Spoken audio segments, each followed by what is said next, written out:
another section, like a last section of our discussions. So I like to start with where we left it off yesterday, pricing distance. Within that, I hope you remember we discussed about elasticity. Yesterday, towards the end, we had discussed about elasticity, the different types of elasticity we had discussed. So we'll start from there. Okay, we'll begin from there.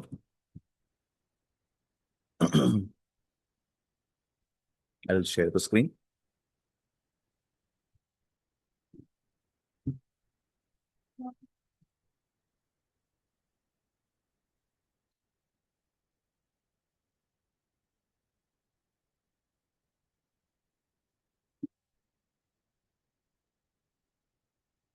Okay. So we had discussed about the different types of elasticity or the different levels of elasticity. I hope you remember yesterday. We discussed about the 5 levels of elasticity. The 5 levels that you could explain. We said inelastic means less than but more than 0. Elastic means more than 1. These are the most practically relevant items, and very rarely you may have unitary elastic where the elasticity is 1. Most cases will be either inelastic or elastic, less than 1 or more than 1, but above 0. If it's 0, it is perfectly inelastic, means the demand will not fluctuate, demand will not change at all, which is in reality very, very rare. Which is in reality very, very rare, we had discussed. Then we spoke about perfectly elastic, that is also another extreme. That also, again, not something that will regularly happen, that will regularly occur. That much we had discussed. I hope you guys do remember that much we had covered. So now, what basically we are going to do next, give me a second. Sorry, excuse me. As the next part that we're going to do, I'm going to give you a few graphs. I'm going to show you a few graphs. I want you guys to identify. Basically, it's like a question. Okay. Not present as an MCQ, but it is a question. I'm going to give you a few MCQs. I'm going to present you some MCQs. I want you to identify. I want you to identify how it's being done. Okay. Just give me a second. So I want you to identify what type of um, elasticity is it. So you can see there are two graphs, one on the left, one on the right. Left A marked A, right marked B. Right on your screens, I hope you can see two graphs. We have on the x-axis the demand, on the y-axis the demand, the quantity, and the y-axis we have the price. So I want you to identify and tell me what type of velocity are this? What type of velocity? Actually, let me put it this way. One of this is elastic. Okay. One of this is elastic, one of this is inelastic. There are two graphs given, A and B. So one of this is elastic, one of this is inelastic. So A and B, two items are given. One of this is elastic, one of this is inelastic. I want you to identify which one is which. A or B, which one is elastic, A or B, which one is inelastic. I want you guys to identify it. Let's start from there. Let's start from there. I hope you understood my question now. One of these two graphs, A part and B part, one of these two graphs is elastic in nature. One of these two graphs is inelastic in nature. I want you to identify which one is it.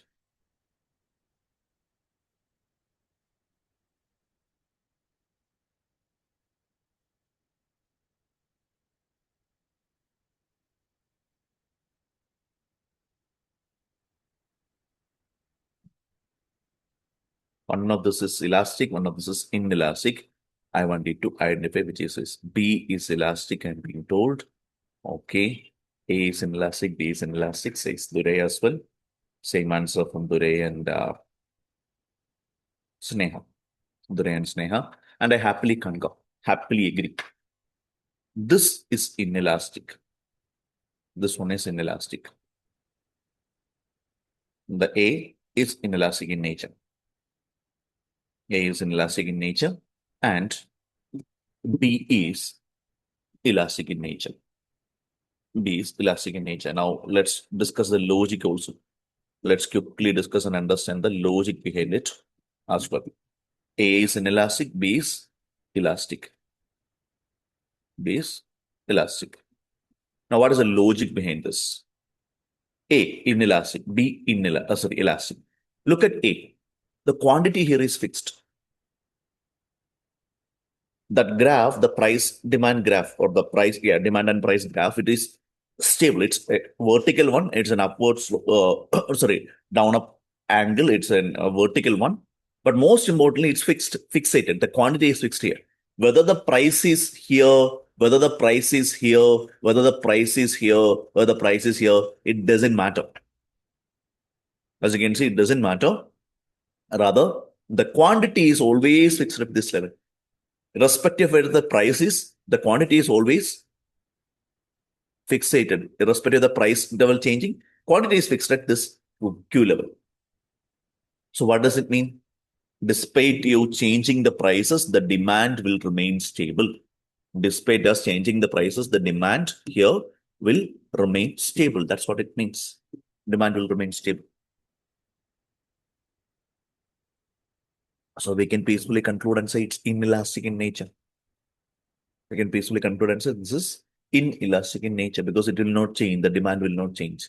Come to the next one. So automatically, if the A is inelastic, B how to be elastic, right? But why we say, by the way, I'm sorry, this is not just elastic. What am I saying? I'm wrong to say it. These are two extremes, by the way. Perfectly, these are case of perfectly inelastic and perfect elastic. These are the two extremes. These are the two extremes. Okay. Both are the extremes. So this is perfectly inelastic. Why? No matter what the price is, the demand is not changing. No matter what the price is, the demand is remaining constant, remaining stable. Come to B. What happens? What is a quantity here? What is a quantity demanded here? Quantity demanded is going on here, actually. It's not stopping, it's just going on here. So you are free to sell how many units, whatsoever number of units you want to sell. But if you change the price, as you can see, they have not even given you an option to change the price. So if you change the price, assuming it's a perfect market and all, what will happen? If you change the price, demand might fluctuate. We don't know even how much it will fluctuate. Why? Because people will have other options to go for. Customers will have other options to go for. They will easily switch. You might lose the entire demand. And say the price here is, let's say, $100. $100. Do you have a reason here to reduce the price? Why would usually companies reduce the price so that they can sell more? So that they can sell more products. But here, do they have a reason even to sell the products? Sorry, reduce the price? Not really. I would agree. They don't have to. They don't have a reason, a proper reason to reduce the price. Why? Because they are able to sell whatever they are producing. They are enjoying good demand. Usually, typically, you will reduce the price if you want to sell more. So there is no logical reason why you will reduce because that will only decrease your profitability. Here, you can already sell whatsoever number of units that you are producing. So that is not a problem. I hope all of you got it.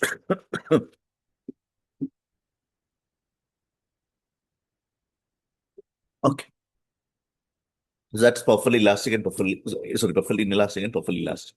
But like I discussed here, and like I discussed yesterday as well, during the 5 levels of elasticity discussions where we discussed, the most practically relevant ones are which ones? Not the perfections, not the unitary. Unitary is very rare.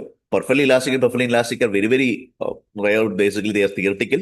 But the most of the items in reality will be practically either inelastic, so more than zero, but less than one, inelastic, or elastic in nature. Most of the items in reality will be like this. This is where, like you have learned in your, I'm sure you would have learned in your commerce studies, in your economic studies as well, it will have a negative relationship. Price and the demand will have a usually a negative relationship. As you can see, it's a downward sloping graph, downward sloping arc. What does it mean? Say, for example, when the price is here and the price is here, demand is, excuse me for my terrible drawing skills, but demand is somewhere here. So P1, let's say when the price is here, P1, this is the quantity demanded. But if you slash the selling price, if you reduce the selling price, I reduce the selling price from P1 to P2. As you can see, the price got reduced on the y-axis. What will happen to the demand? Demand will increase. Demand will shoot up. Demand will increase at that level. On that line, as you can see, the demand level will shoot up. The demand from Q1 to Q2, it increased. Like we kept discussing yesterday, higher the price, lower the demand, lower the price. When I'm lowering the price, the demand is increasing. Inverse relationship, like we said during PD discussions, is always inverse. So this is a normal case. This will be the normal case of how usually it will behave. Of course, the arc or the slope could be different. So for example, it could be a bit more vertical like this, but it's not a straight line as you can see. It is still curved. This can happen. It could be a little more flatter like this. So the angle could be different. The angles could be different, but irrespective of that, it will be downward sloping. It will be downward sloping. It won't be straight up forward. It won't be straight flat either. You should be downward sloping. It will be more of a slope. And this is how the price and the demand will normally behave in a market in normal circumstances.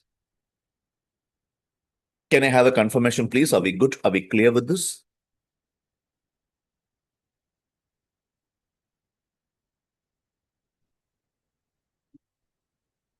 Can I have a confirmation, please? Are we good? Are we clear with this? Okay. I can see just a quick confirmation. I can see 7 of you have joined the section. Who all are missing? I can see all the 3 boys are there. Good. Santosh, Sonda, yeah, all the 3 boys are there. Anusha, Arun, no. Who is Arun? Is Arun part of our class? Just wanted to confirm because I don't remember seeing an Arun in the class. Can others do confirm? If not Arun, or is it just that the username is Arun? It's somebody else. Rakshida, Anusha, Sneha. We have few missing. We have 2 people missing, I think. 9 of you. So leave me. There are 7 of you here. So 2 of you are missing. Nisarga, she's not here. Oh, she is okay. 1 person absent. There could be one other person who is absent. So Durei or Sounda or somebody, you communicate. Okay, if Sri Daxar asks, just let them know. You can just let them know the absentee's name if he is asking. If he is asking, are we clear? Is that part clear? I can see. I don't know. I don't remember. I don't in here. Yeah. Okay. Thanks, Sounda. Thanks for the reply. Dear. Good. Okay. Let's go now. Let's go now. The next part. So this is the price elasticity that we have been discussing. Now there is a bit of economics that's going to come your way. A bit of theory, a bit of economics that you may have learned in your studies before. Economics, demand and supply. Now you guys tell me. We just how discuss this. So this I don't know how to tell you. Demand and price will have an inverse, means what negative relationship means higher the price, lower the demand, lower the price, higher the demand. So demand and price have usually an inverse relationship. Right, sorry. That we already have seen here. I'm not given a graph separately because we already have seen it here. Demand and price and demand have an inverse relationship. It's a downward sloping arc. That we already just now established. What about supply? What about price and supply? If you remember your learning in your economics, tell me. Supply and price, usually it will have a direct relation or inverse relation. Direct as in higher the supply, higher the price, lower the supply, lower the price. So is it going to be a direct relation or is it going to be an inverse relation? Very much like demand and price. Demand and price have an inverse relationship. Yes. Demand and price. Demand, the quantity, and the price have an inverse relationship, downward sloping relationship. What about the demand and supply? What about sorry, not demand, my bad. What am I saying? What about the price and supply. Price and supply. Here it was demand.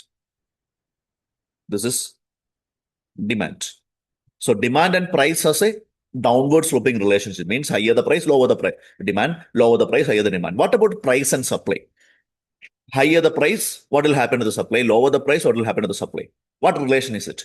I'm being told by Dure that it's inverse relationship. Do others agree?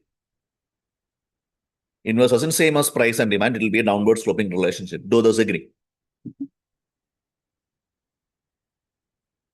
Guys, you have definitely learned about demand and supply in your economics, in your economic studies. Do you guys agree with this?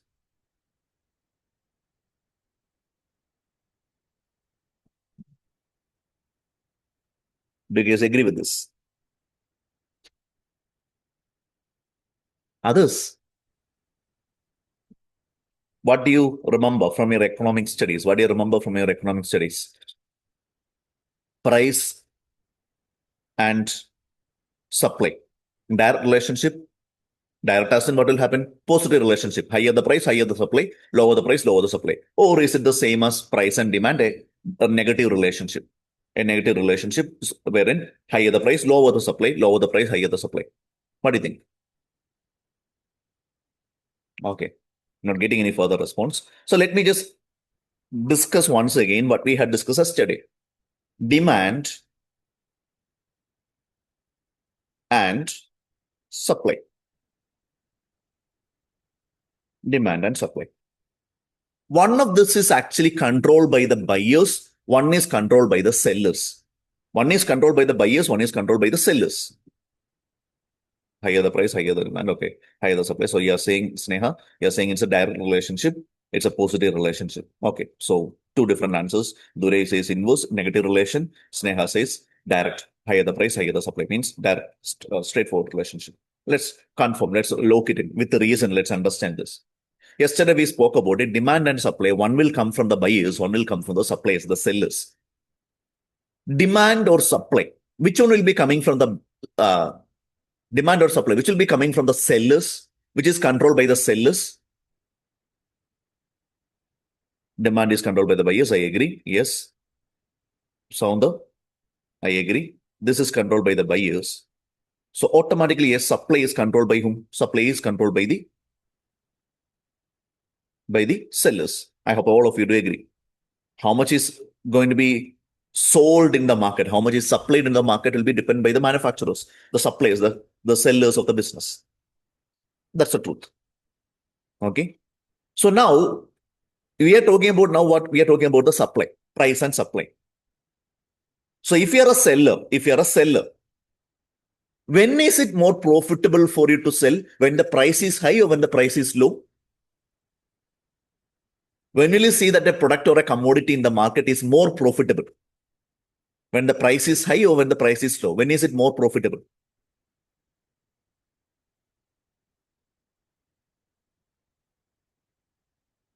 When is a product usually more profitable? For the seller, not for the buyer, but for the seller, because they are the ones who are selling it. When is a product more profitable? When the selling price is high or when the selling price is low? When is it more profitable to them?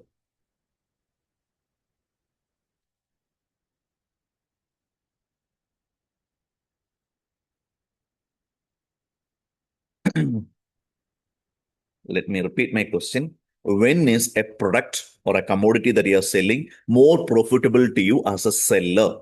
As a business, as a seller, when is it more profitable to you? When the selling price is higher or when the selling price is lower?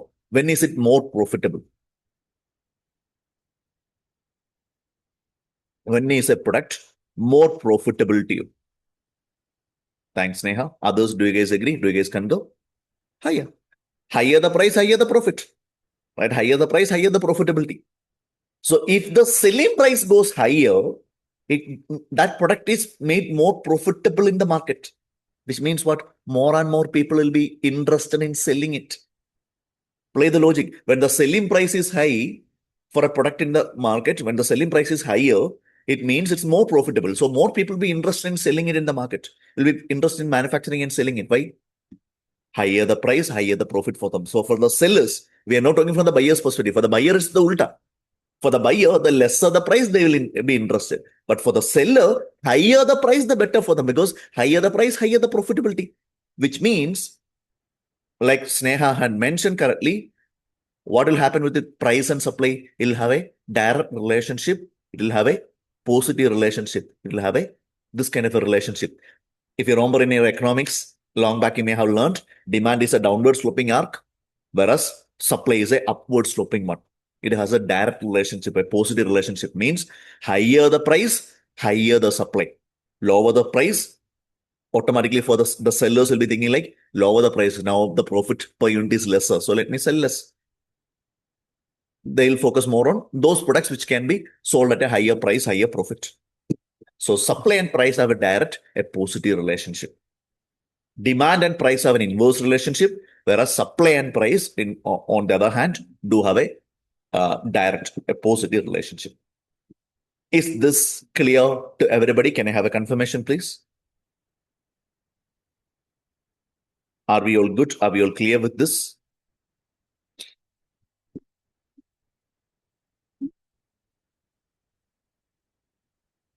Yes. Yes, sir. Yes, sir. Okay. Well and good. That takes us to the next part.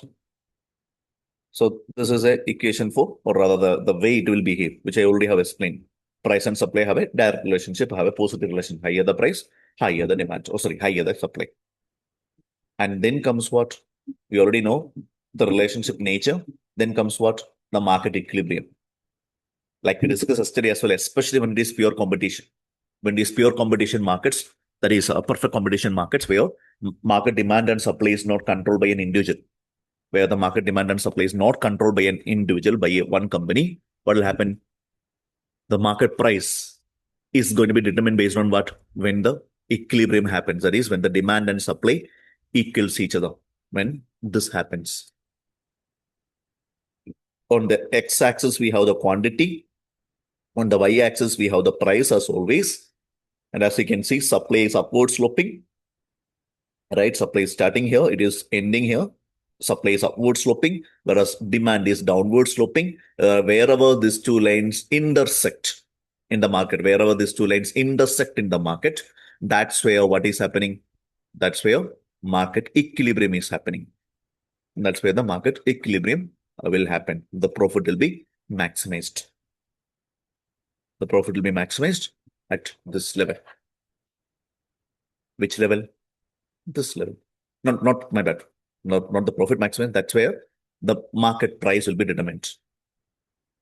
The market price. So in a free-flowing market, the market demand and supply both will not be controlled by an individual. Rather, it will be controlled by the demand by the buyers, large number of buyers, the supply by the sellers, large number of sellers, and the market price will be determined by the functions of supply and demand. The functions of supply and demand, where these two lines intersect, these two equations intersect. That's where the quantity, this much quantity will be sold in that market at this particular price. I believe this is not something new to you. I strongly do believe that you would have learned this in your, what do you say, college studies. In your BCom studies, you would have definitely learned this. Right? That's what I believe. Could be, I very well could be wrong, but that's what I believe. Can I have a confirmation, please? Is this and this graph, everything, are you guys able to relate to it? Is the logic here clear? Is the logic here clear? In a free-flowing market where no one individual controls the price, the demand or the supply, rather it's by many buyers and many sellers, the market function of supply and the market function of demand, wherever these two lines intersect, that's where you will get the market price and the quantity that basically gets supplied in the market. That's a basic idea. Okay. So now we need to understand, or we need to discuss, what will happen if these things change? What will happen if these things change? So we need to think about what will the impact when either the demand or the supply changes. Once again, remember, demand is coming from the buyers, the customers. The supply will be controlled by the sellers in the market. By the sellers in a market. Okay. Now we are going further. We are going to the next step. We're going to discuss about how when either of these things change, when the demand or the supply changes, how it will affect the price, how it will affect the quantity. So that we will discuss through graphs in here. I have already prepared the graphs and kept it ready. Give me a minute.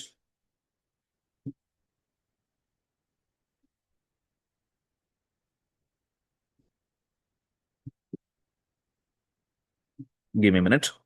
We'll do it step by step. Okay, we'll do it step by step for you to understand.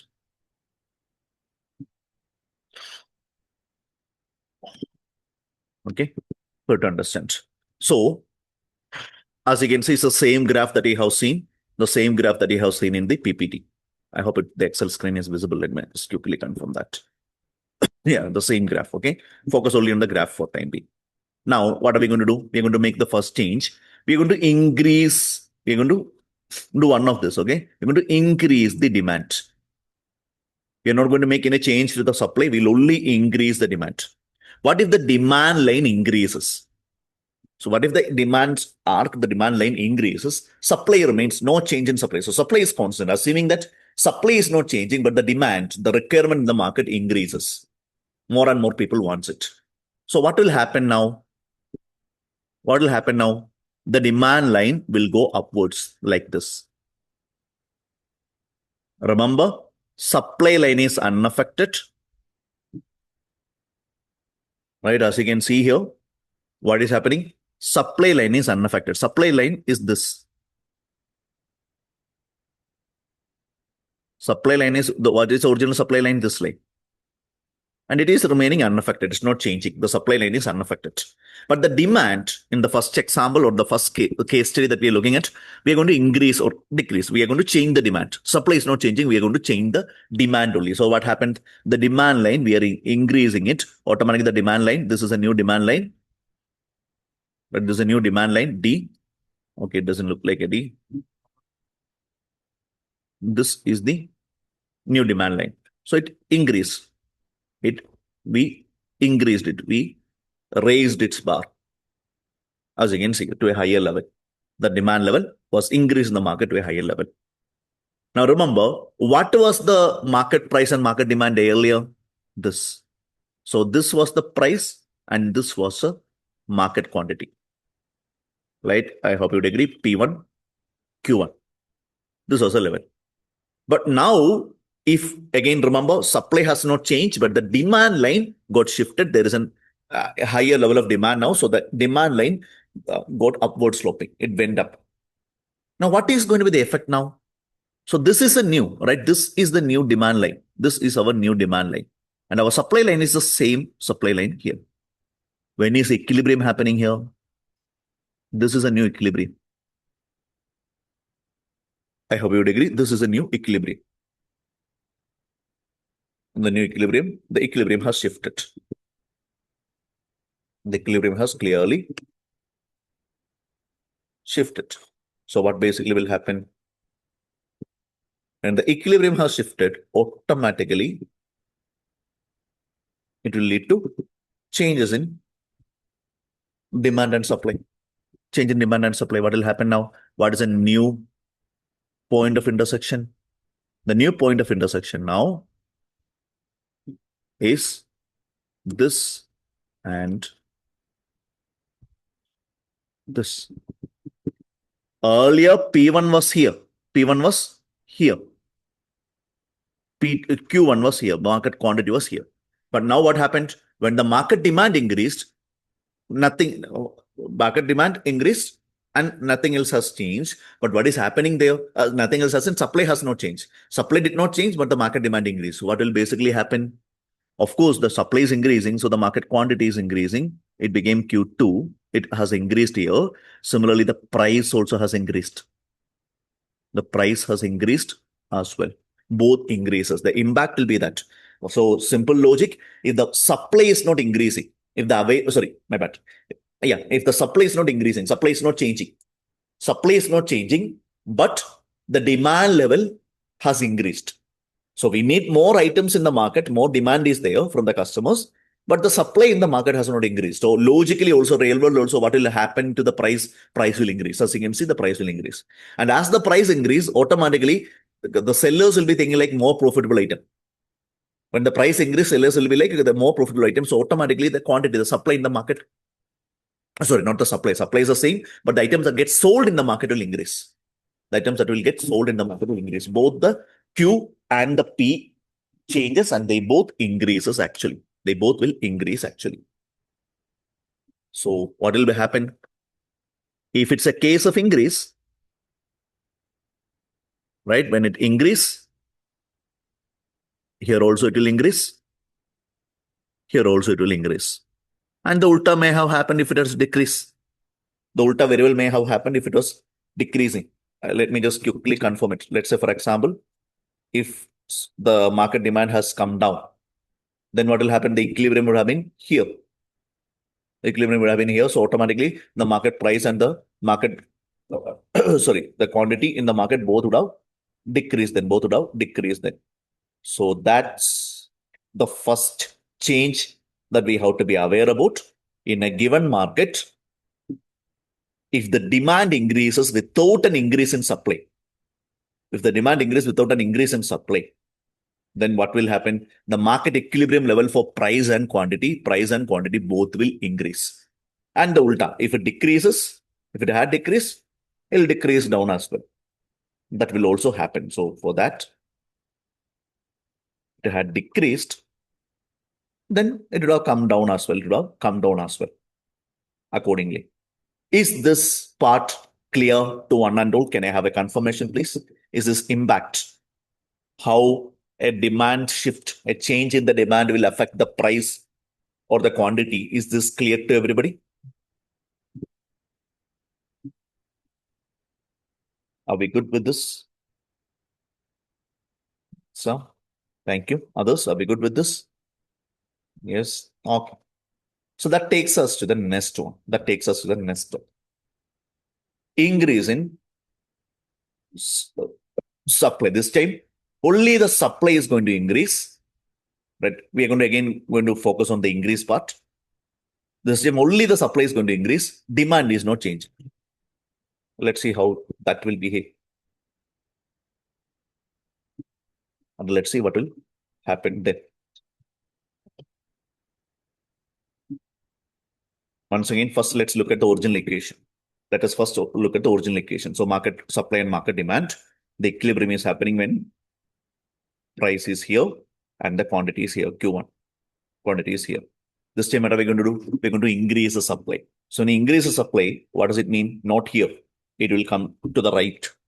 Right? The supply level in the market for a given price will increase. So this time the supply only increases. Only the supply is increasing. Demand is remaining stable. So demand line remains the same demand line. Demand line is the same demand line, same only, not changing. But the supply has increased. Supply has increased this time. Just move to the right. Now what will happen? New equilibrium. The demand line and the supply line is meeting at this point. Right? They are meeting at this point. So now what will happen?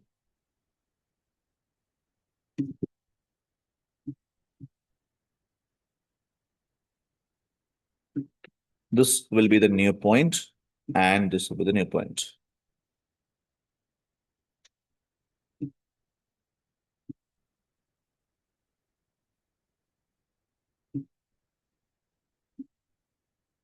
Now what is happening? Both has decreased. As you can see, only the supply increase. Demand has not changed. The stable demands. The requirement in the market has not increased. It's the stable demand only from the customers. But more item has become available in the market. Supply has increased. So automatically what will happen? Of course, the quantity here is shifting. The quantity here has shifted from Q1 to Q2. It has increased. It has increased in here. But more importantly, the price will drop. Price this time will have a negative impact. Price will drop. Why? More items. Demand has not increased, but there is more item available in the market.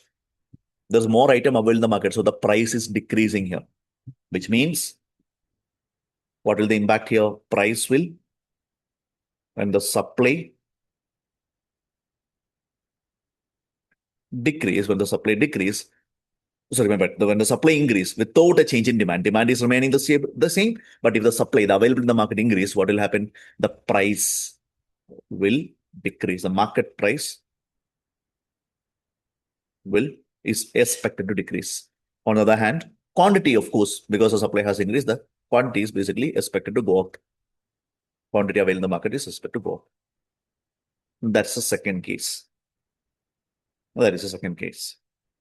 Now, you can only actually, now you have understood what basically we are trying to do. So you can only actually think about it. All right. If you want, roughly you can throw. You may very well throw. Remember, this is again for increase case. That this is for increase that I have thrown this, returned this. If it has decreased the ulta, the opposite direction, the supply has decreased, price would have increased, the quantity would have decreased. So that common sense I hope you would have. Now I want you guys to determine for the next one. Okay, apply your logic. Let's see what you get. Both the demand and supply, let's say both the demand and supply, let's say both are increasing. You may draw graph on a rough basis in your books and tell me if both the demand and the supply increase, how do you think it will affect the price? How do you think it will affect the quantity? Try to draw it roughly. They'll not ask you to draw graphs in the exam, definitely no. But they might be asking you the impact. So try to tell me what will happen to the price and what will happen to the demand. What will happen to the price and what will happen to the demand when both increase, both the demand and the supply both increases. What will happen to the price? What will happen to the demand? What will happen to the price? What will happen to the demand? Tell me. Let's see what you guys get.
What will happen in the third case? That is, if both the demand and the supply increase, what do you think will happen? Price increase, demand decrease. Okay. Okay, demand decrease. Noted on those. Let's see what others say. Not the demand, rather the quantity, market quantity. But yeah, let's see. Let's see what others say.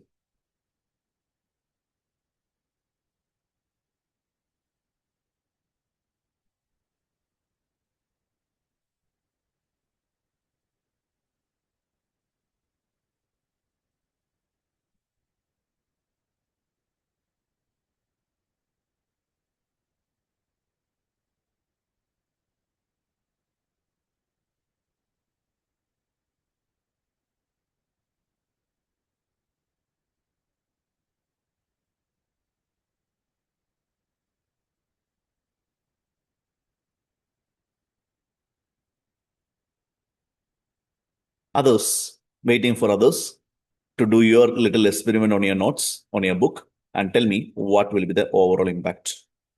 Price decrease, quantity increase. Okay, interesting.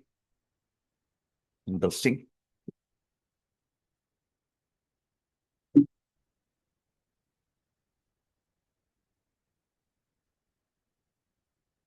Interesting. Others, waiting for others to come up with your answers.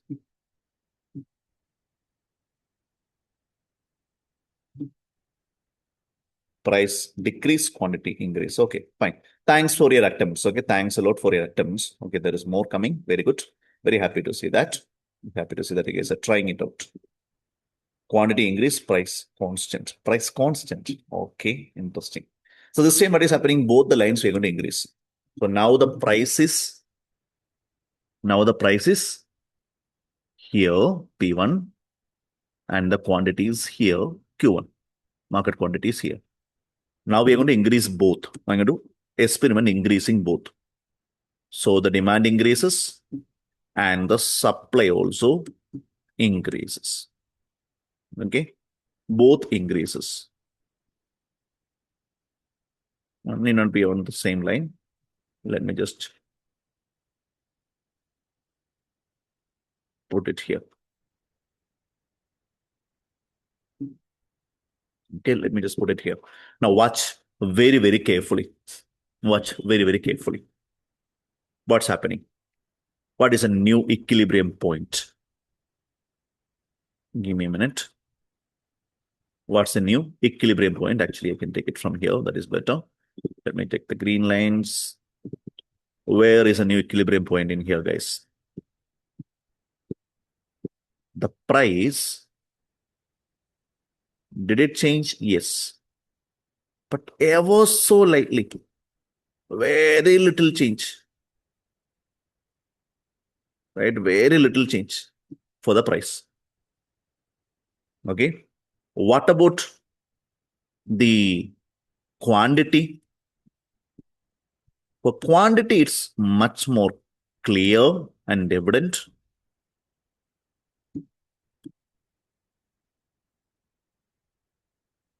The new equilibrium.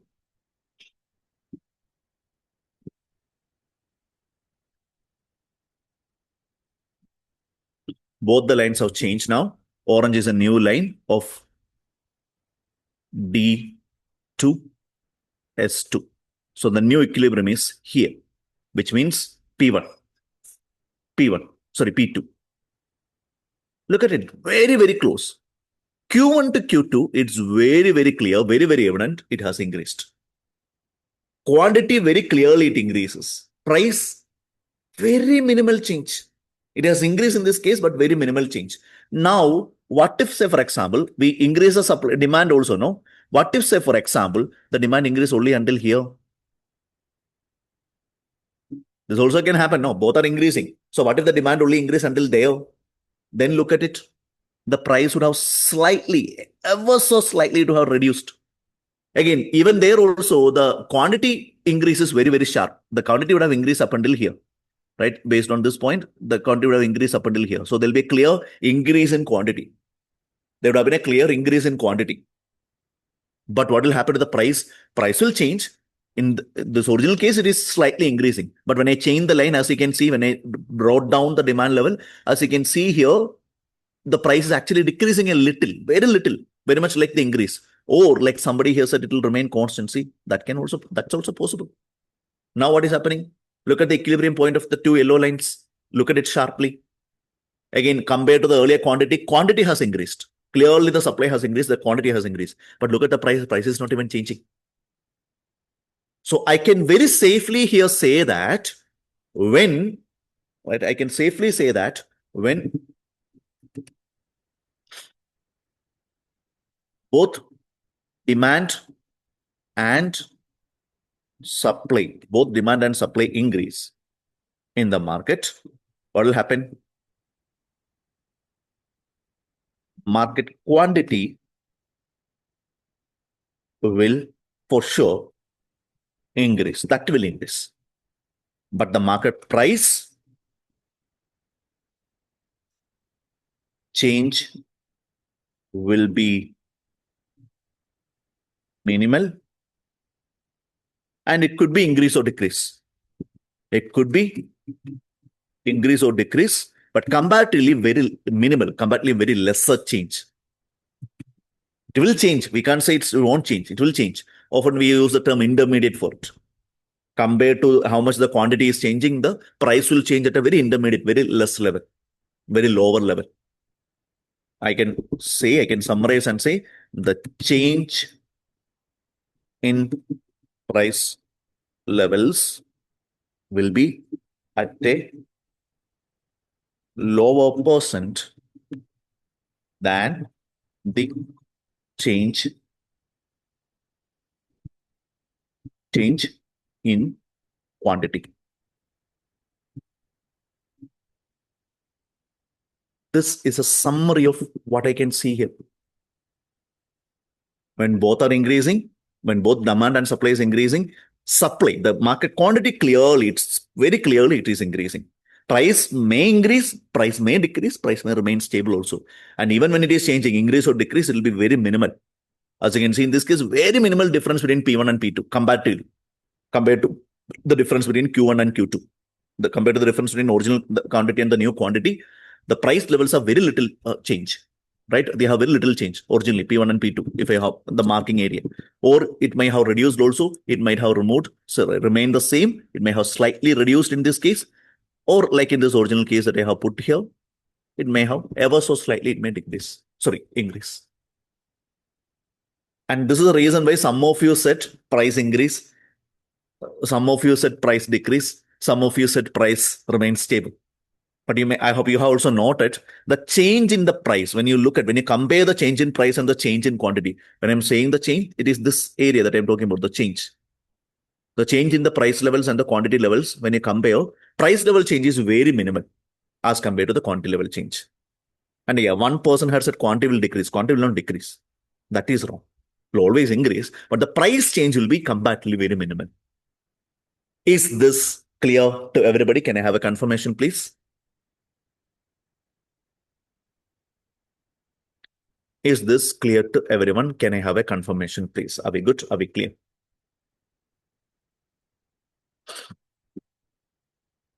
Are we good? Are we clear? So, thank you. Yes. Okay. Well and good. Well and good. Thank you. Now remember, what if both has decreased? That here we have increased both. There is a possibility of both decreasing as well, no? Just for your reference, right? Just for our reference, so to speak. What if it has decreased, both has decreased? The ulta exactly would have happened. The exact ulta would have happened if both had decreased. Let me just quickly, very, very quickly try to discuss that, show that. Ulta in the sense, when both are decreasing, the quantity will decrease at a sharp level. Here, I'm decreasing the demand. 1 second.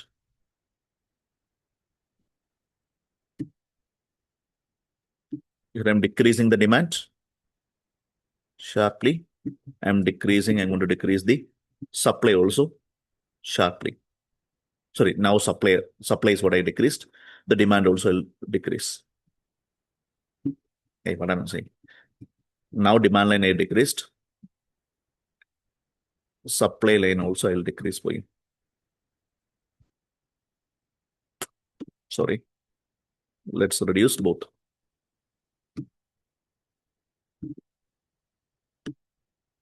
Supply line also decrease sharply.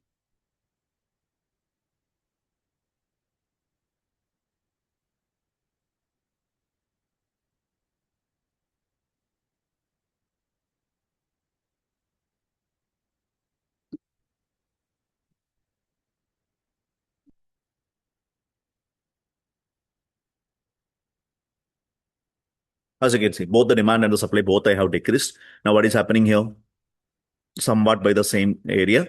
Now what is happening here? The quantity earlier was here. So somewhere, sorry, the quantity earlier was here, Q1. Now what is the new quantity? Here. Quantity has clearly decreased. Very specifically, the quantity has decreased. Clear decrease. What about the price? Original price was P1. Now look at the new price. Very similar. It has decreased, but very, very similar. P1, P2, very minimal difference. Very, very minute difference. Once again, quantity is decreasing sharply. This time both are decreasing. So quantity is decreasing at a sharp level. Price is changing, but at a lower percentage. Price may have increased also. Say here. Price might have very, very slightly. It may have increased also very, very slightly. That may also have happened. Just give me a second, guys.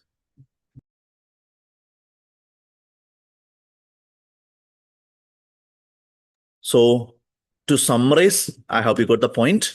When a change like this happen, where both the demand and the supply both either increase or either decrease, both goes in the same direction. Supply will, if both are increasing, supply or rather the market quantity will increase sharply, but the price level change will be minimal. And if both are decreasing, supply level or the market quantity will decrease sharply. And again, the price level change will be minimal. Price level change. That's a summary of it. The change in price levels, whether it is increase or decrease, with the change in price levels here will be at a lower percentage compared to the change in quantity. That's the summary part of it. So what will happen? I can say minimal change. Increase or decrease, it may happen. It may not even change also. That may also happen. So minimal change, or often we say intermediate. Whereas on quantity, there'll be sharp increase. Assuming that it is an increase. With decrease, the same thing. So we are here again testing for increase. But I showed you the decrease part also. Are we good? Are we clear with this? Can I have a confirmation, please? For price, some of you may have got slight increase, some of you may have got slight decrease and all. That's understandable. That's because, as I have shown you, it depends on where you place that item. But one thing for sure that is clear, the change in quantity will be at a higher percentage than the change in price. That is for sure. That the range of change will be higher for the quantity than the price there when both increase or both decrease. Okay, so that's the summary. Why I am spending this much time and discussing this table, as you know, in theory questions, sometimes they can ask you this impact and all, so you need to know. So that very quickly in the exam, this time when we are taking time, putting things and all in the exam, very quickly on a very rough basis without a scale and all, very quick basis, you should be able to put it and see what is happening. Right, that efficiency should come. We'll now go for a break, 2 more rows to complete, which we'll cover. And then when we come back, we'll cover this, complete this, and then we have pricing methodologies to cover. We have pricing methodologies to cover. We have some interesting methods that we have to learn for that. And with that, yeah, our discussions will come to an end on pricing part. Then, of course, we'll engage in question practice, but that's later. We have a bit more syllabus to cover, which we'll do first. Time is 10 now, exactly 10. Um, we'll be resuming at, I hope it's fine if you resume at 10:25. Okay, it's a 25 minutes break. Please be back by 10:25. Okay, 10:25, please. Please be back by 10:25.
Welcome back, guys. Welcome back.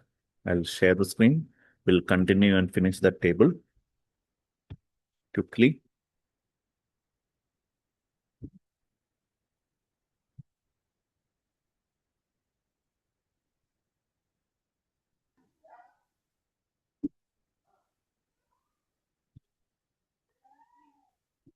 Second last case, try to draw by yourself and you tell me what you find. Let's see whether it is matching the reality. Demand increase, supply decrease. Demand increase, supply decrease. Opposite direction movement. Until now, everything either one item was moving, the other item was not moving, or it was a case where both were moving in the same direction. Both are increasing or decreasing. Now, demand increase, but supply decrease. Demand increase, but supply decrease. Try to draw, roughly try to draw on your papers, on your note, and tell me what do you think will happen to the price? What do you think will happen to the quantity?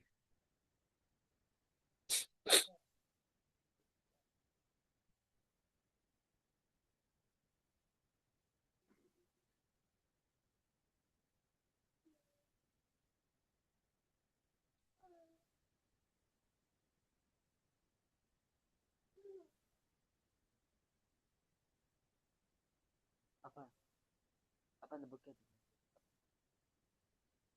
அதான் ஆமா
I hope the task is clear. I want you guys to draw on a rough basis and see how or what will be the effect of the situation.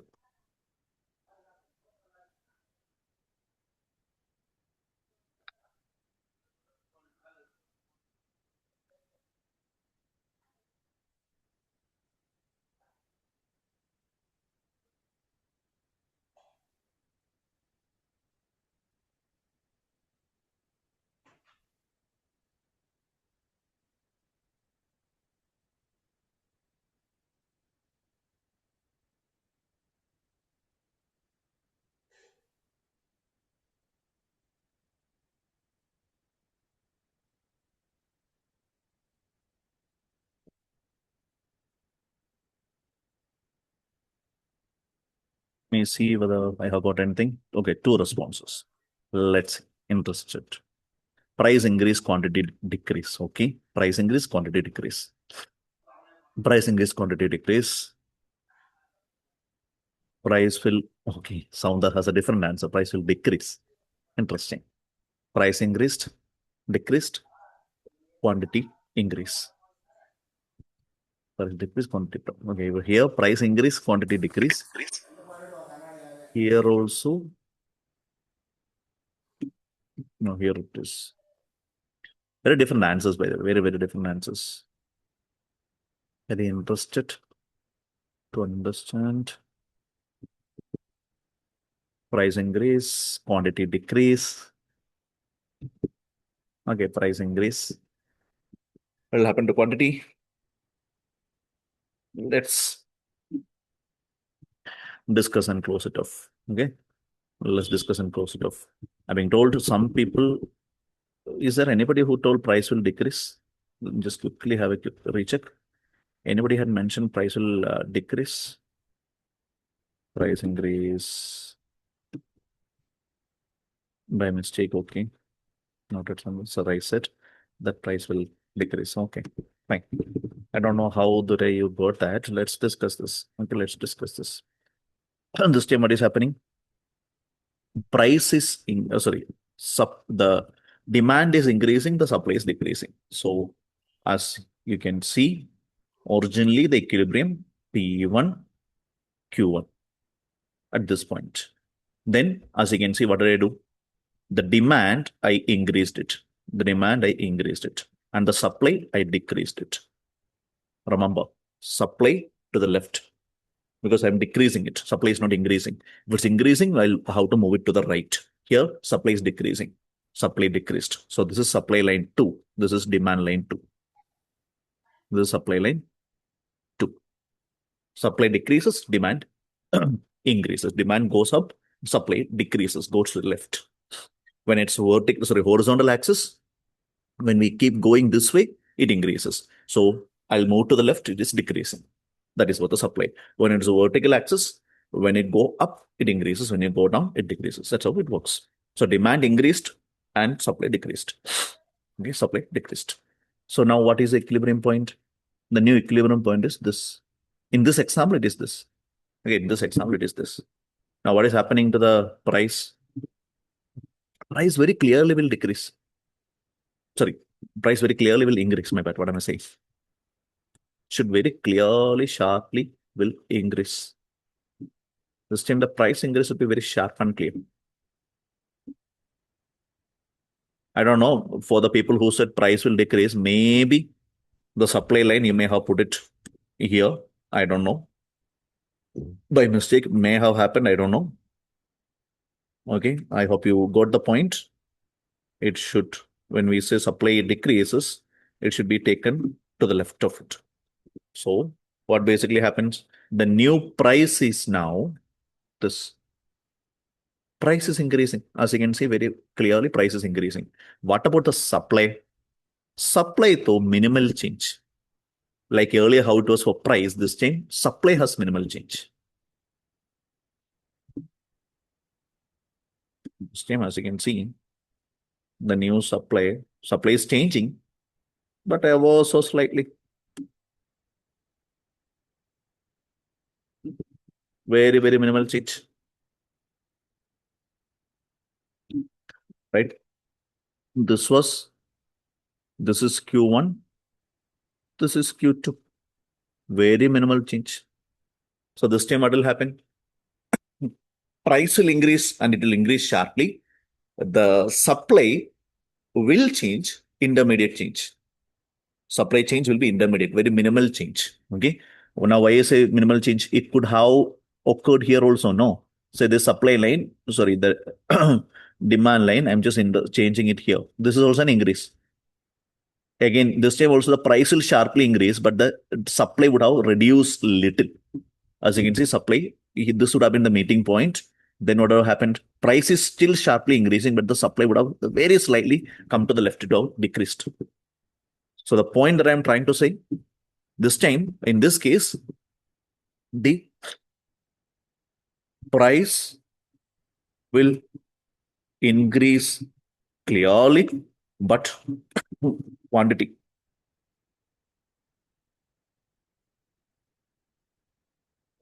change, it could be increase or decrease, will be minimal. Minimal in the sense, intermediate, you may say, will be minimal. When is this happening? Demand increased and supply decreased. So this is a correct option. This is a correct price will increase, quantity will change.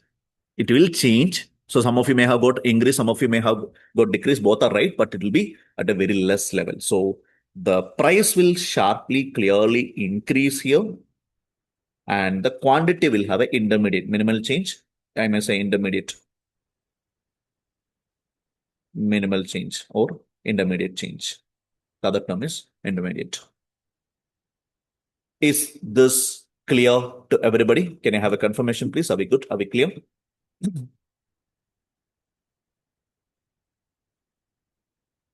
Are we good? Are we clear?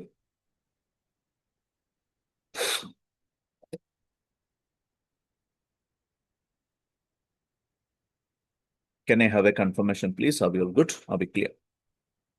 So, the last one. So let's go to the last one of the table. Again, this time what is happening ulta? Demand is decreasing. This time demand decrease, supply increase. Okay. What do you think? Again, throw on a very rough basis, throw it on your rough papers and check and tell me demand is going to decrease, supply is going to increase. Demand decreases, supply increases. What will happen? For your understanding, what will happen? Let's see what I'm getting. Let us see what I'm getting from you.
Price decrease, the quantity increase. Okay, price decrease, quantity decrease. Price decrease, minimal change in quantity. More interesting to see. Good, Navneeta, you are getting a better grip over it now. Price decrease, quantity increase. When you guys say price decrease, etc., or when the quantity increase, etc., when you say that, it will become more precise when you are saying, when you are able to compare also. By now, you may have understood. I'm comparing the change. And one item is clearly increasing or decreasing. The other item, the minimal change means I'll mention it specifically. It will change, but at a minimal level. Increase or decrease or whatever they are saying. When you say that it is minimal, remember it has a scope of even going to the other end because the change is minimal. It can decrease, it can increase, but at a minimal level. That's what it implies. The change will be there, but minimal. So it can be, you may have got it increase now, it might be decrease also. Whichever is item which has a lower percentage change. That's what you need to importantly understand because both items are changing here. So now the answer here should come to the price will clearly decrease. And that part all of you guys have got it right. The quantity, some of you may have got increase, some of you may have got decrease, slight change. So you only can actually change it a little, throwing it one more time and see, actually understand. It might, is it possible to move in the other direction? Yes, it will change. It may increase or decrease at a very slow rate or very minimal quantity. Very minimal.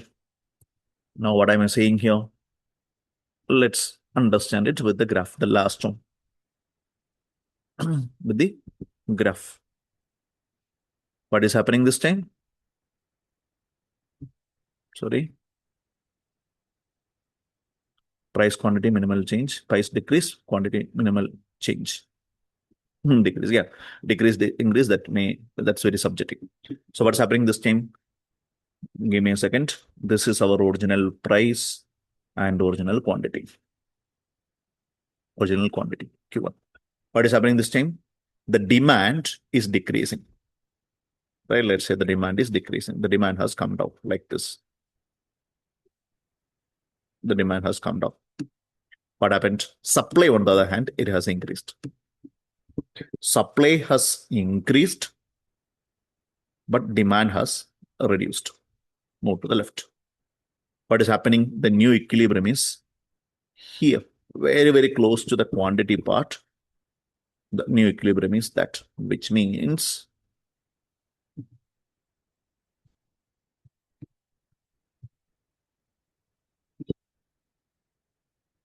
the new equilibrium will be here.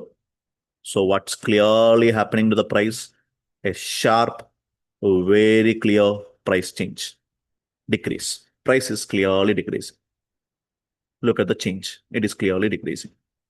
But what is happening to the quantity? More importantly, quantity in my example here, very minimal decrease. Decreasing, but very, very minimal.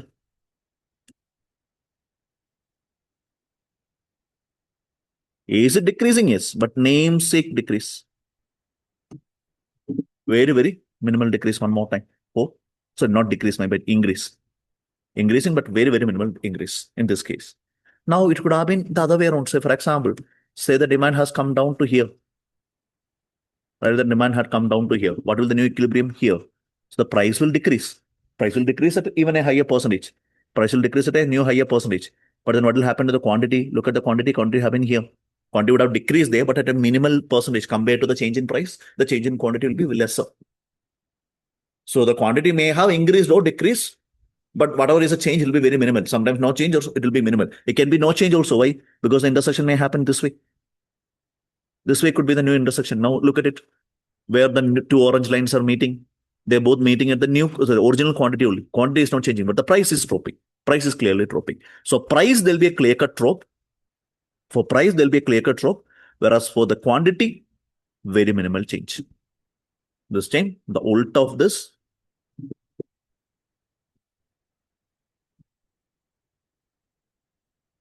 when demand decreased and supply increased, price will, there I am very precise, price will decrease very clearly, it will decrease. Whereas a quantity change will be minimal. So it can increase, decrease, it will be very minimal. It may increase, decrease, or it may not even change. Coming in here, the chart is complete. So this is what it is. When I say intermediate, I'm referring to minimal case. I'm referring to the minimal case. So I hope, again, remember why I spend time on it, because they can ask you theory questions where they explore these moments. They talk about the impact of different items changing in different directions. So it can be confusing. So I wanted to convey you that you don't know how to by heart all these different combinations. If you know how these two lines behave, very quickly, very roughly, you can throw and you can see, you can explore and you can easily pick the answer. Can I have a confirmation, please? Are we all good? Are we clear with this?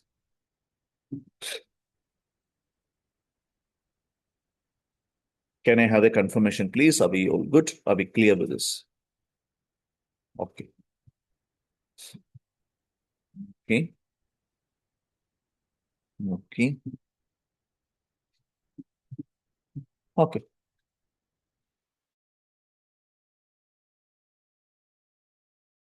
Thus far. Sorry, all the distance thus far, I hope it's fruitful. It's okay. So now we are moving on towards the last area, pricing mechanism, pricing methods. Pricing mechanism. Yesterday we spoke about target costing as well after the life cycle costing, and we had finished it. Now we are moving towards inching towards the last area for discussion. Cost plus, we already know this. Markup and margin that we already had discussed. Margin analysis, we had discussed this, so I don't want to spend time on it because I hope you remember in unit 2. In unit 2, we discussed about the fact that when you set prices for special orders or whether to decide on discount to be given for minimal price situations, etc., we'll use margin analysis rather than principles. So that also we already have discussed. Then the other one is ROI-based pricing. This also, even though I have not discussed as such a method, we already have practiced this. What is ROI? Return on investment. So full cost plus basically is a case where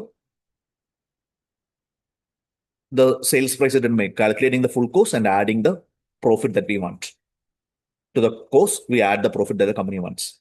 Very simple, easy method because it's very internal looking. And it will ensure that the company do cover its cost because we look at the cost and we set the price at a level higher than the cost. So it will help you to recover back the cost. But then it has its problem as well. What is the problem? We don't consider the price and demand, or we don't consider price, demand, and supply. We are ignoring the market forces here. What is the price based on market demand and supply? We are ignoring it here. We do not recognize the profit maximizing combination of price demand. The market factors are ignored here. We are looking more, like we discussed when we compared target costing and target costing with other methods yesterday, we mentioned. Typically, when you calculate the cost and then set the selling price by adding a profit to the cost, it's more internal looking.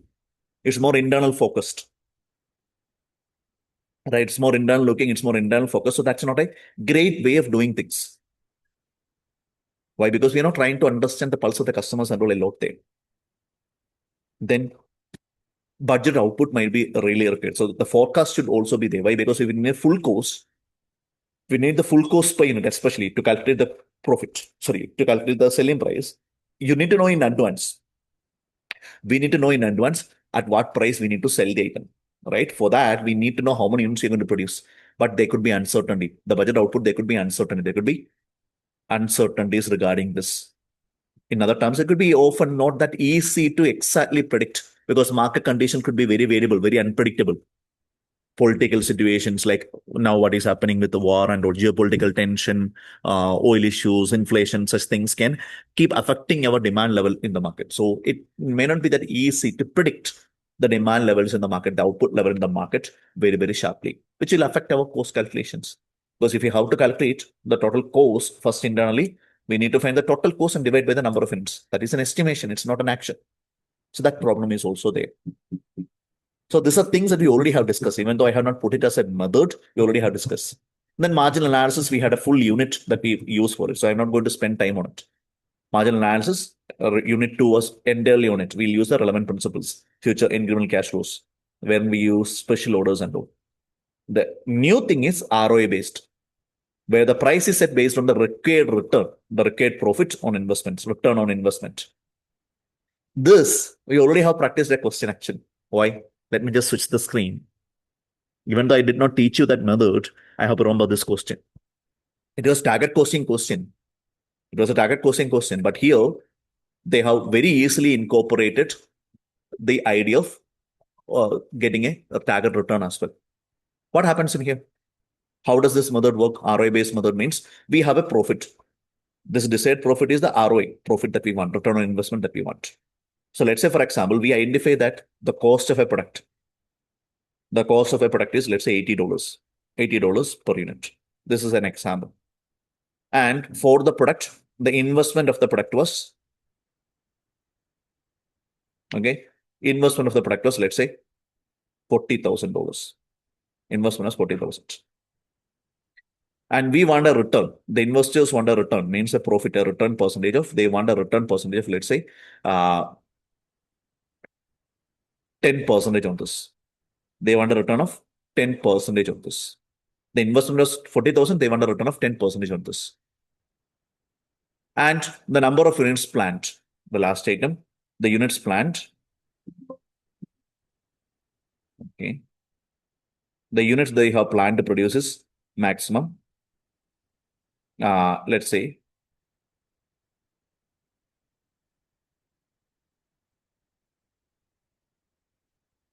no, 1,000. Sorry, 100 units. Their plan is to maximum produce only 100 units. Just 100 units. Cost of the product per unit is 80. Total investment of the product was 40,000. The return they are looking for is 40%. The return that the company is looking for is 40%. Investors look for 10% return. The number of units they are planning to produce is 100. So if we are going to set the selling price based on this ROI-based approach, it's very similar to cost plus method. It's actually very, very similar to cost plus method. Can anybody tell me what should be the selling price here? If they want a return of, let me just write down the values one more time. This time with a bit more space for your reference.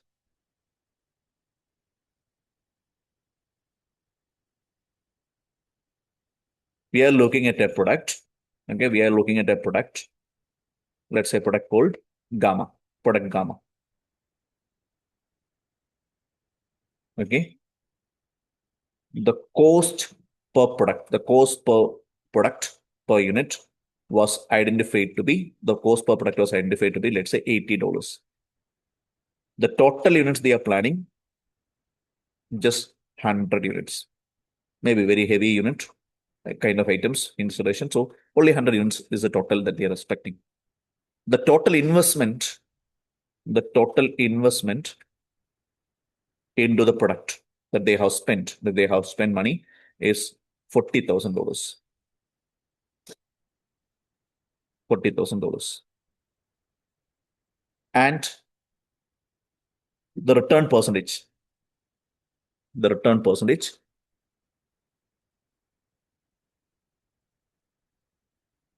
the return that they are looking for, give me a minute.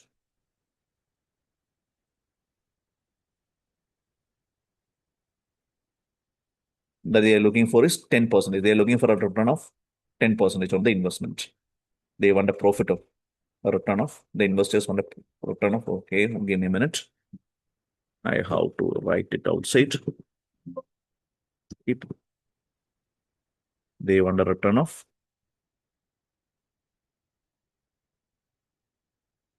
okay, I will share again. They want a return of,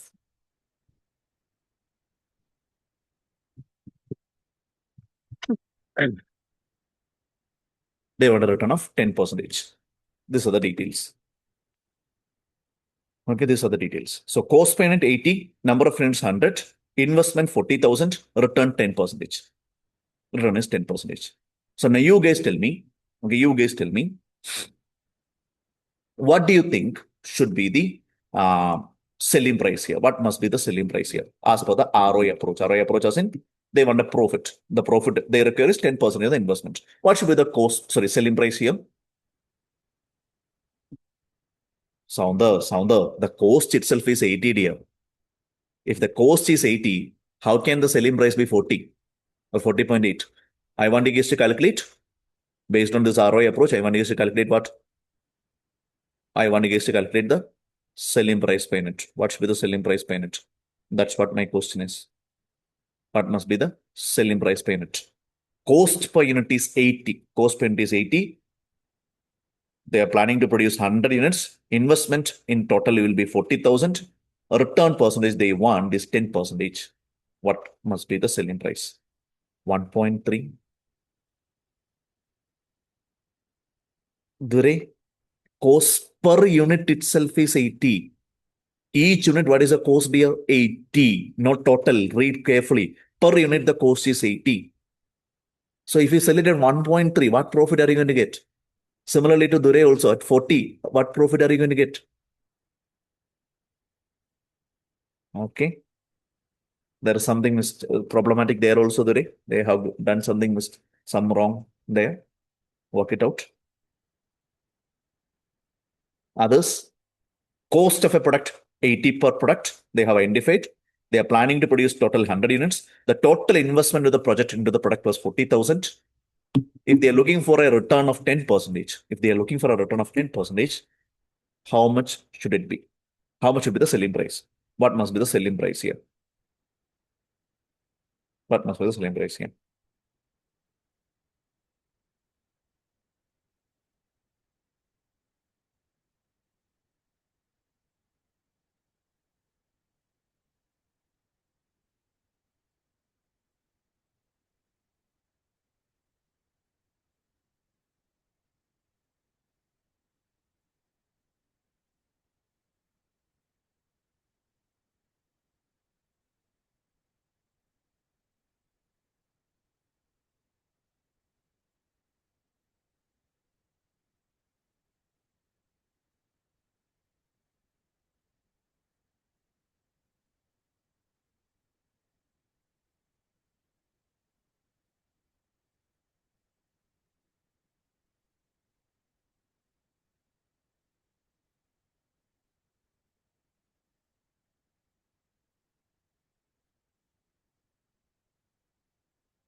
121 answer, 120. Now new answers coming in, and now I agree. Now I happily concur. Why? The profit they are looking for will be the profit they want here will be what? 40,000 into 40,000 into 10 percentage. The investment into 10 percentage, 4,000. This is the profit they want. They want to earn a profit of 4,000 from how many units? 100 units. So what should be the profit per unit? The profit per unit. Okay. There is a mistake in what I have done. Okay. Actually, I cannot um, basically blame you for the mistake that you have done there because I made a mistake. I made a mistake in listing down the formula there. I have made an inconsistent element in there. I'll just get it corrected.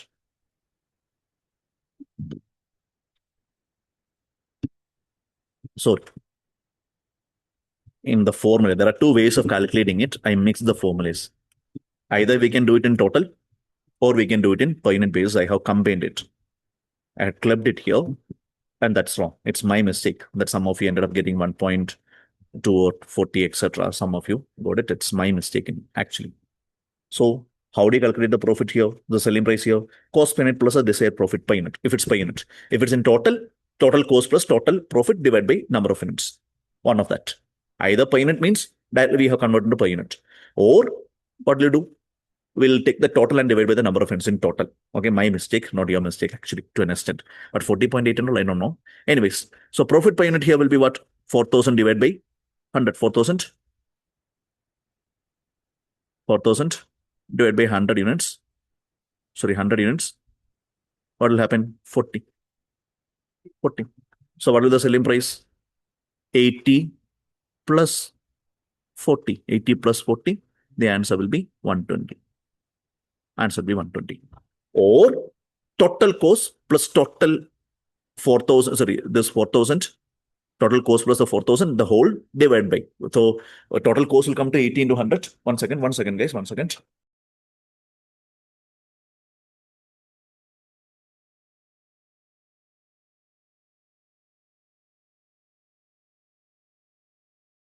Okay. Where were we?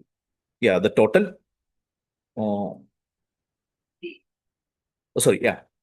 Or the other way around was 80 into 1,000, 80 into 100, 8,000, the total cost plus 4,000, the profit required divided by 8, 12,000 divided by 100. There also you get 120. Okay. My mistake, not your mistake. Once again, I admit that formula, there are two ways of doing it, either on a per unit base or in total and then convert into per unit. So I had mixed out the formula there. I had missed out. So this is one way of doing it. What is the other way of doing it? Total cost plus profit, the total divided by the total units. The total units. This is the other way of doing it.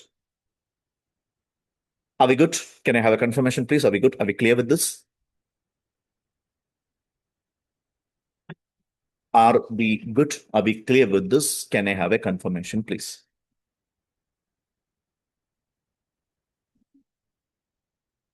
Yes. Okay. So, um, I think we have covered more than enough theory. The next area to cover is also actually theory. I wanted to actually cover the syllabus today so that tomorrow we can engage more in question practice. But then we already have looked at a lot of theory now, right? We already have looked at a lot of theory now. So what we'll do, we'll just switch the platform, just quickly switch the platform, and we'll practice a few questions. We'll practice a few MCQ questions now based on what all we have covered. If we see an area that we have not learned until now, we'll just skip it for time being. We'll just skip for time being, and we'll cover tomorrow. We'll cover it tomorrow. The rest, that is now what is remaining is pricing strategies. What is remaining is pricing strategies or pricing methodologies, wherein the different tactics companies may use. The different tactics that we will cover tomorrow. That we'll cover tomorrow. Now, give me a minute, and I hope, Sounder, I'm going to keep you the host for time being. I'm going to make you the host. I'll be logging out and I'll log in back. I'll log out and log in back from the other system because that's where I have the LMS access. So we'll use that. We'll use that to practice questions. Why I'm saying this is, please don't leave the section.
Okay.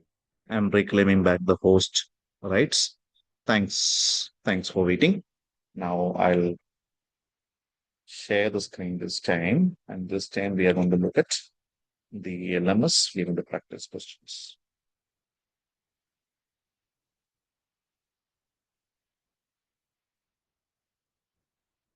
These are from pricing module. These are from the pricing module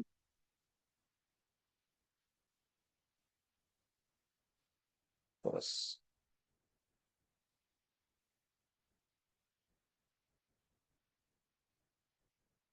Sharing the screen.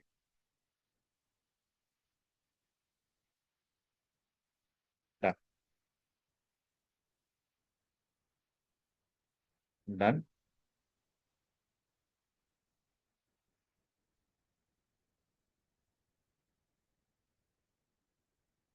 Pick your answers. A, B, C, D. It's time for question practice because I don't want it. It's already a long section. I don't want to fill it up. I know today it was mostly theory already. So I don't want to continue with more theory and bore you, tire you out. We'll practice maybe for half an hour questions and then we'll close it up for the day. The rest we'll cover tomorrow. The rest we'll cover tomorrow.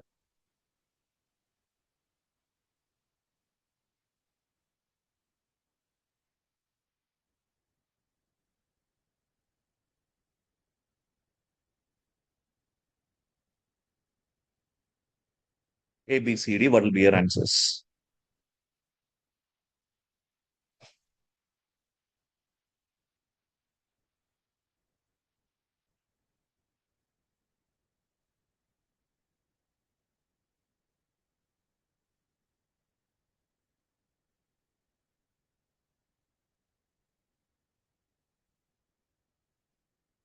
Okay. This is pricing strategy. We will see that tomorrow. We'll see this tomorrow. This we can answer. Last it.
Two answers. Let's see what I have got.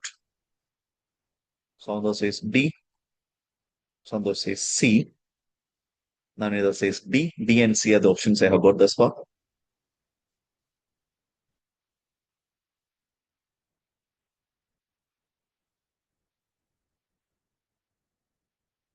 C and D the options I have got thus far. Let's see what more I'm getting. D. Popular answer is D. If a product's see if the product's price elasticity of demand is greater than one. So if the price elasticity of demand, if the PED is greater than one, it automatically means what? It automatically implies that it is elastic in nature. It is elastic in nature. So what will basically happen when then a 1% price increase, a 1% price increase will lead to what?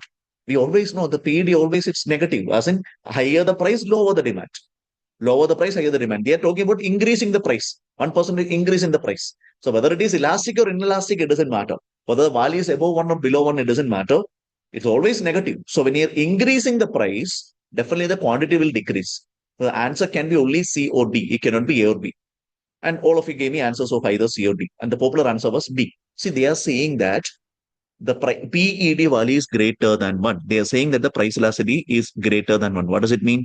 It is elastic in nature. Less than 1 means inelastic. Greater than 1 means elastic. Less than 1 means compared to the change in price, the denominator, the quantity will change at a lower percentage in elastic. Greater than 1. Here it is greater than 1. Means it's elastic in nature. What does it mean? When the price changes, demand will change at a higher percentage. Once again, this is greater than 1. PED value of the product is greater than 1, which implies that it is elastic in nature. What does elasticity mean? Compared to the change in price, the denominator, the numerator, that is a change in quantity, will be at a higher rate. So it will decrease because price is increasing. So quantity should decrease, number one, and should be at a rate higher than that 1%. Answer should be D. The answer should be D. Elastic item because it's greater than 1 value, right? The PED value is greater than 1. So in that case, when the price increases by any percentage, 5%, if the price is increasing by 5%, the demand should decrease more than 5%. Right? That's the case. The answer is D. I don't know who had chosen C. Let me just quickly see. Santosh. Santosh, is the logic clear? Dear? Are we good? Are we clear with the logic here? The reasoning here? Again, it's okay to get it wrong. What's important is being able to relate to the logic once we discuss it. Once we discuss it. Okay. Well and good. So let's take it to the next question. Okay, this not required, not part of your syllabus anymore, so we can remove it. Again, remove it.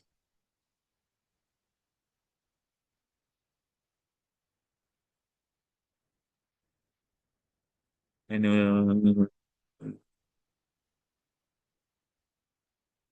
just now we had discussed ROI based pricing method. Work it out.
See what answers I'm getting. One answer A, then sound the. I'll wait for others to respond. Let's wait. Give some time.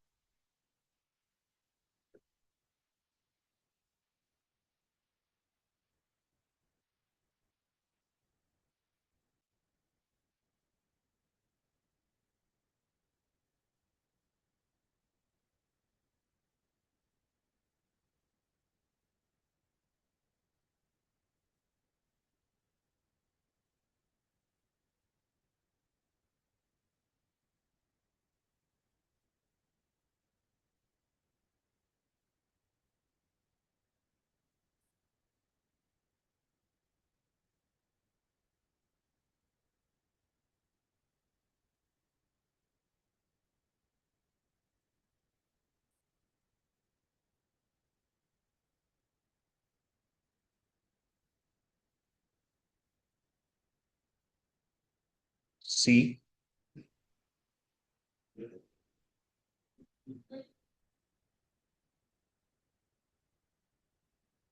C, C. Popular answers are C. Today had given me a different answer. Today had said D. Today had said D. I think Sounder also had a different answer. A. Okay, let's go. Let's discuss this. A newly developed product by Medina is expected to sell 5,000 units, and the cost of producing is expected to be 450,000 per year. So let me stop sharing the screen. This time, let me share. Oh God, oh God, oh God. Okay, recording is still continuing.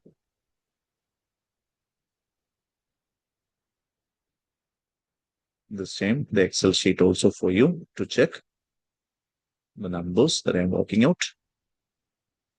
What is the total cost? 450,000. So 450,000 of cost is already there. Then they want a profit of how much? 30%. Right? The cost of producing is 450,000. They want a gross profit of 30%. I want sales price. Read the question carefully, right? Day before, I spent a lot of time clearly discussing to you the difference between markup and margin and the way they may play with the words. So if 450,000 is a total cost, given they want to produce how many units? 5,000 units. What is the cost per unit? 5,000. 450,000 divided by 5,000 units. 450,000 divided by 5,000, 90 will be the cost per unit. This is the cost per unit. What are they saying? Question clearly says they want 30% of the sales price. Markup or margin. In which case do we calculate as a percentage of the sales price? Profit as percentage of sales price. The profit being given is clearly, read the question carefully. They say they want a gross profit of 30% of the sales price. In the case of markup or in the case of margin, in which case do we explain, do we describe the sales price, the profit to be a percentage of the sales price? In the case of markup or in the case of margin? In which case do we express everything as a percentage of the sales price? Margin. I hope all of you do agree. Markup, everything is a percentage of usually the cost. Margin, it is a case of everything being a percentage of selling price. Here, they clearly explained this way. One word, one sentence, or one word in here and there can change. They didn't just say they want a gross profit of 30%. If only that much, I'll take it normally by default markup. I'll calculate 30% on this 90. But in this question, they said they want 30% on the sales price. It's a case of margin, guys, because it's on sales price. So sales price, we know selling price should be 100%, which means this cost must be technically, as we have discussed the previous days, this cost should be remaining 70%. So what should be the selling price per unit? Given that they want a selling price or a 30% margin, this cost should be 70% of the selling price. So 90, the cost multiplied by 100 upon 70. 128.5714, which means the closest rounded answer, 178.57, it's above 0.5. So the closest rounded answer will come to C. The answer here will be C. If the question, if it was not like that, if they just said, they want 30% profit, that's it. They did not mention the sales price, or they did not use the term margin. Then I would have said 90 into 0.3, 30%, 27. So 90 plus this 27, I would have said 170. Like Dure had picked, Dure or some, the one of you had picked 170. That's carelessness. I don't know how somebody got 135. Some of you had got B, I think 135. That's never going to be the case. Yeah, here also you can see the answer is coming to 128.57 rounded. So when you round it, the closest answer is 129. That's the answer. So if you have got 117, it's because you are careless, you rushed. You missed out this wording in here. This is the reason why the other day I spent a lot of time with you, clearly trying to explain to you the difference between markup and margin. Markup and margin. Sometimes they'll use the terms markup and margin. Sometimes they'll use expressions like this. It's your responsibility to understand how they express the profit percentage. It's your responsibility, right? They will not spoon feed it to us. You have to read and you have to very carefully choose it. I hope the logic is clear to one and all. I hope I can move on to the next one.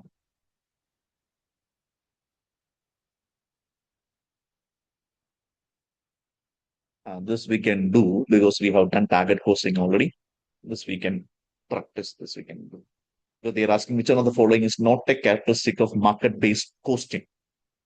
You can answer it. You should be able to answer it. It's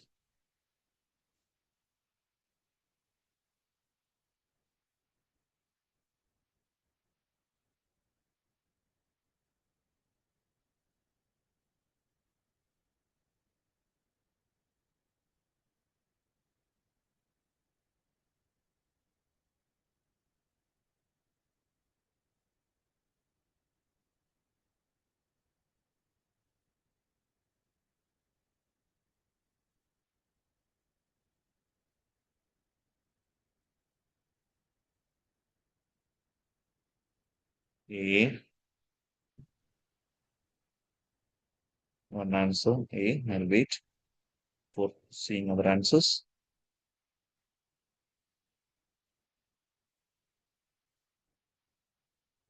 A, yes.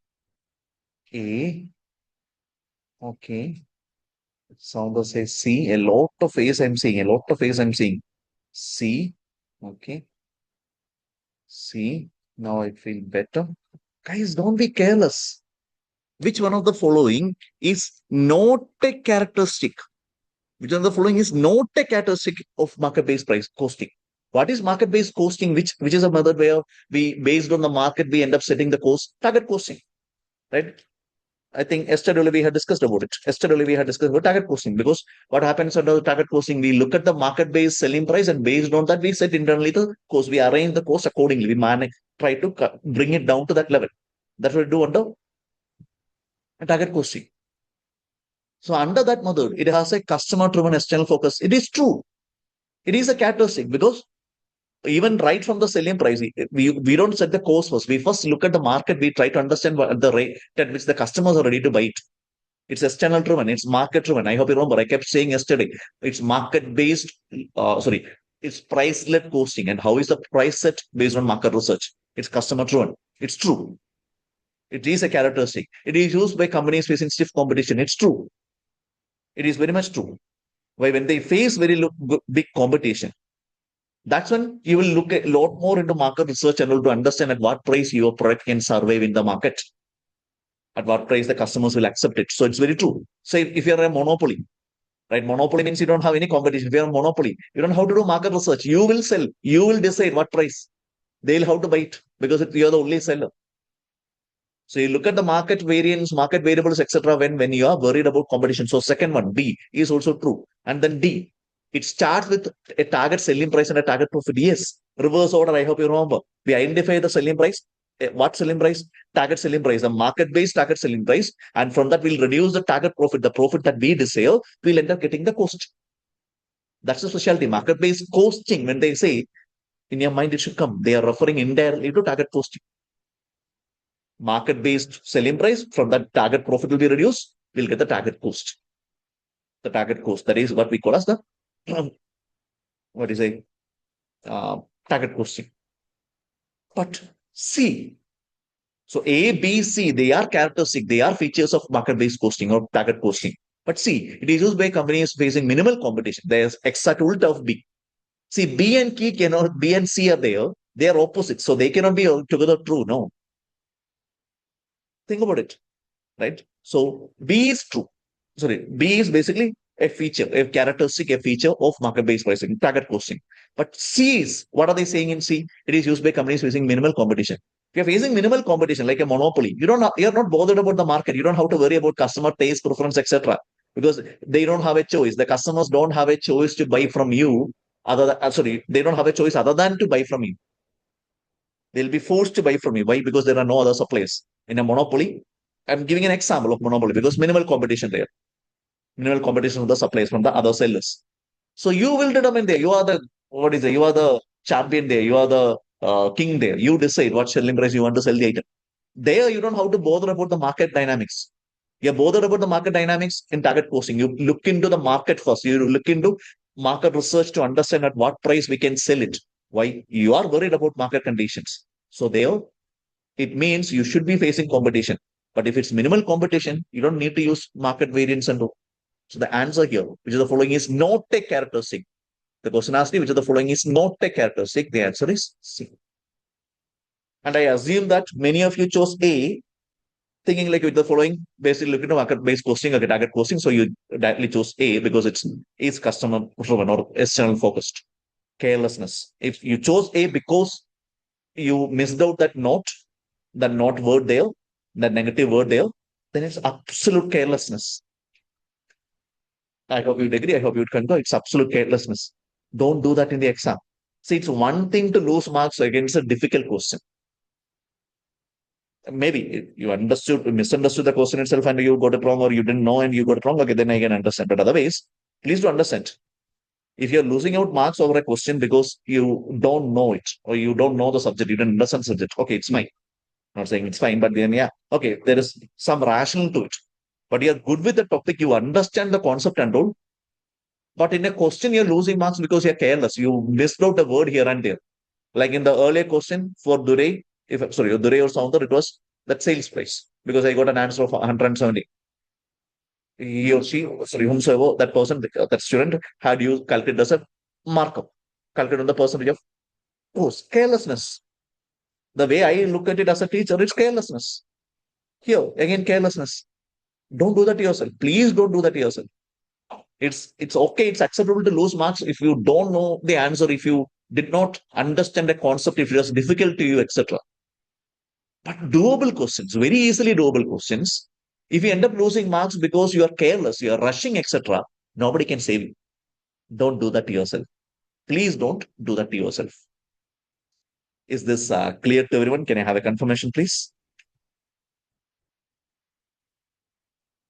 Is this clear to everybody? Can I have a confirmation, please? Are we good? We good? Yes, yes, yes. Okay. 11:30. We'll close it up for the day. There is more questions to practice. We'll do tomorrow along with finishing this unit. The last area to cover now is regarding pricing methodologies or pricing strategies. That 6, 5, 6 methods are there, which will quickly be able to cover. That will be covered, theory part, and then we'll engage in question practice. We'll be engaging in question practice. That will happen tomorrow. That's it for the day. Thank you. See people tomorrow. Tomorrow the class will start at 8:30, not at 9, not at 8, 8:30. Okay, midpoint 8:30. I'm just keeping you informed. Tomorrow the class will begin at 8:30. The normal time when we used to start our offline class, 8:30 will be the start time. I hope you got it. 8:30. Okay. Thank you. Have a great day ahead. Enjoy breath. If you're going out and have lunch with your friends or something, enjoy. And see people tomorrow. Thank you. Bye. Thank you, guys. Bye.